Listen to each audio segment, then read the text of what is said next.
Good morning friends. मैं Vishnu Sharma, lecturer computer science, government polytechnic college Dausa से। आज के e lecture oblique e practical में हम एक सी प्रोग्राम बनाना सीखेंगे जो कि कैलकुलेट करेगा सम ऑफ नेचुरल नंबर्स को। नेचुरल नंबर्स का सम, हम जो नेचुरल नंबर हमारे प्रोग्राम के रन टाइम मोड पर एंटर करेंगे, उस नेचुरल नंबर तक के नंबर्स का हमें सम कैलकुलेट करना है। ये program board of technical education Rajasthan के सब्जेक्ट कोड CS 201, EL 210 और ME 210 से रिलेटेड है, सी प्रोग्रामिंग लैंग्वेज से।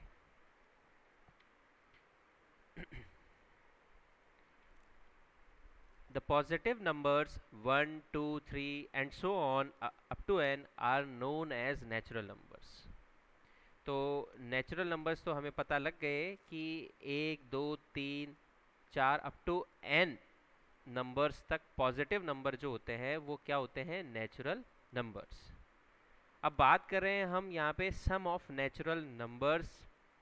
तो यहाँ देखिए एक एग्जांपल है, the sum of natural numbers up to 10 is, 10 तक के नेचुरल नंबर्स का सम क्या होगा और कैसे होगा।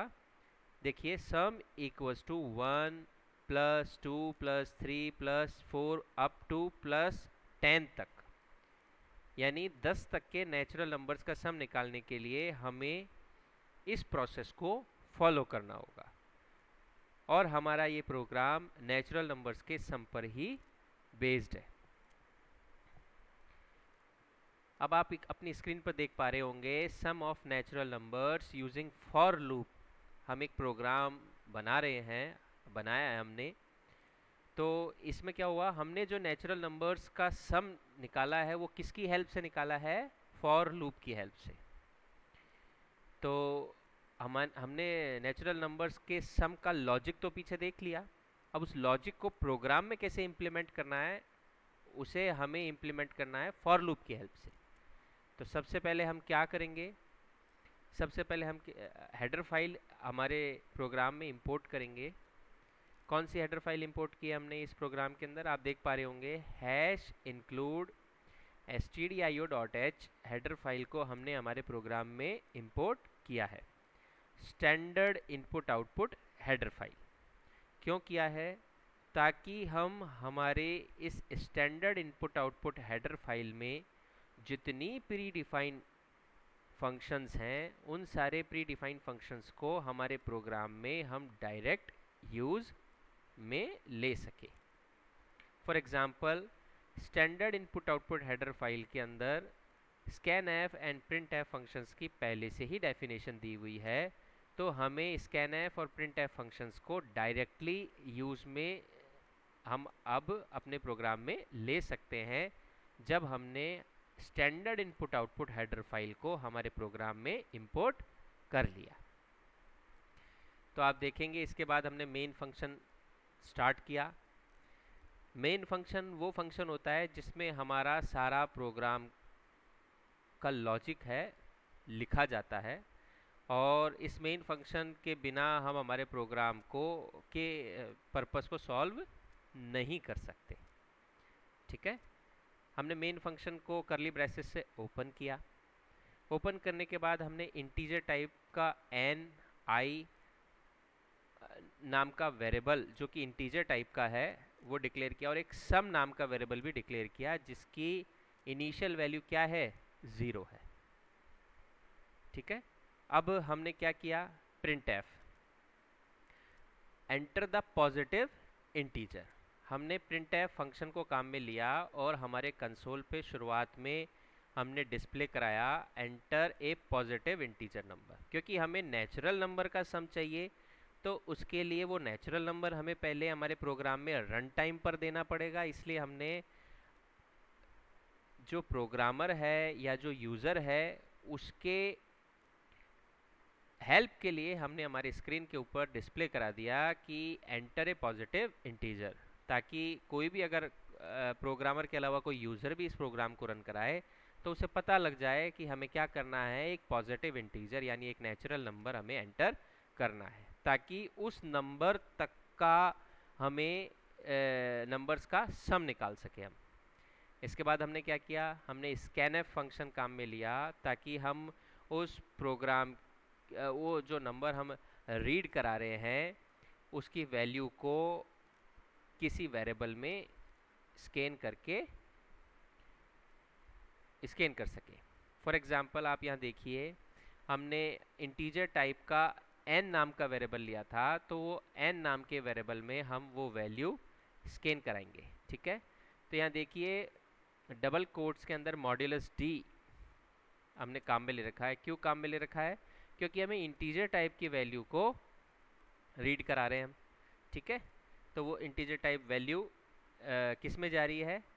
वो जा रही है एम, ये देखिए एड्रेसिंग ऑपरेटर n, यानी n नाम के वेरिएबल में जो आप इंटीजर टाइप की वैल्यू एंटर कर रहे हैं रन टाइम पर, वो n नाम के वेरिएबल में स्टोर हो रही है।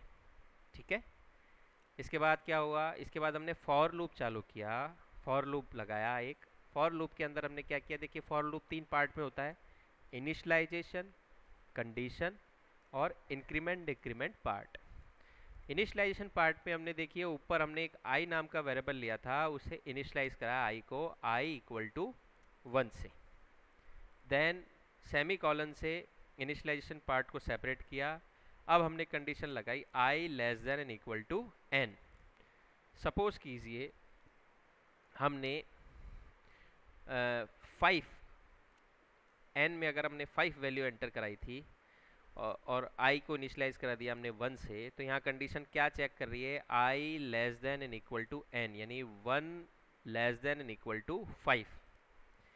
जब फॉर लूप में कंडीशन ट्रू होती है तो कंट्रोल प्रोग्राम का कहाँ चला जाता है, फॉर लूप की बॉडी में। तो देखिए फॉर लूप की बॉडी में क्या लिखा हुआ है, फॉर लूप की बॉडी में लिखा हुआ है sum plus equals to i। It means ये शॉर्ट फॉर्म है किसकी, sum equals to sum plus i की।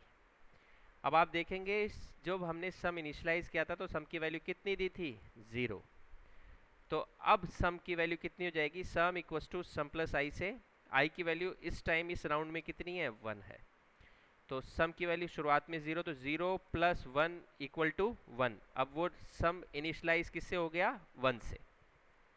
अब देखिए फॉर लूप यहाँ पे बंद हो रहा है, तो अब इसका कंट्रोल कहाँ चला जाएगा, इंक्रीमेंट डिक्रीमेंट पार्ट पर, और यहाँ इंक्रीमेंट क्या हो रहा है, i प्लस प्लस।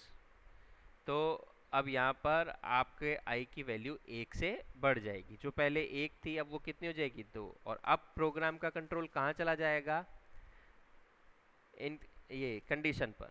तो अब i less than equals to n को वापस चेक करेंगे, i कितना है, 2 है अब की बार इस राउंड में। तो 2 less than equal to 5, yes condition true है। तो वापस फॉर लूप का जो कंट्रोल है, प्रोग्राम कंट्रोल कहाँ चला जाएगा, फॉर लूप की बॉडी में। तो इस बार फिर से sum equals to sum plus i check होगा। अब सम में कितना है, पिछले राउंड में कितना ओवरराइट हो गया था, 1।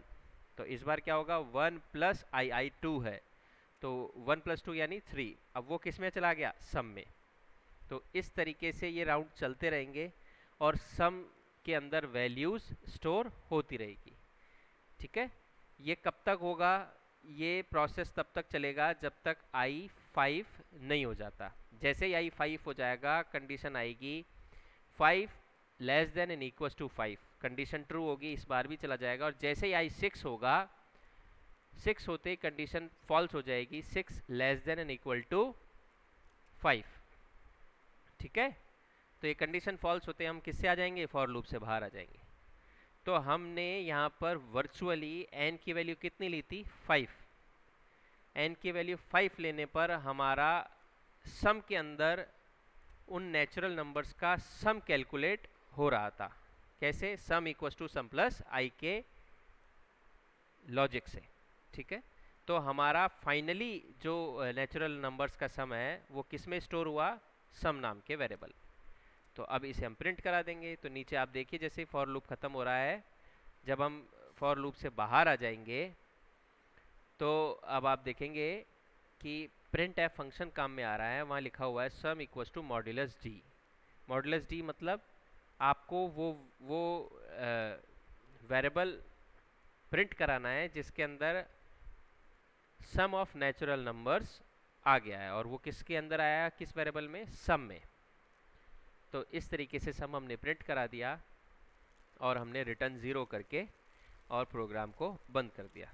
तो इस तरीके से हम हमारे नेचुरल नंबर्स का सम निकाल सकते हैं यूजिंग फॉर लूप। यहाँ देख सकते हैं एक आउटपुट हमने निकाला था।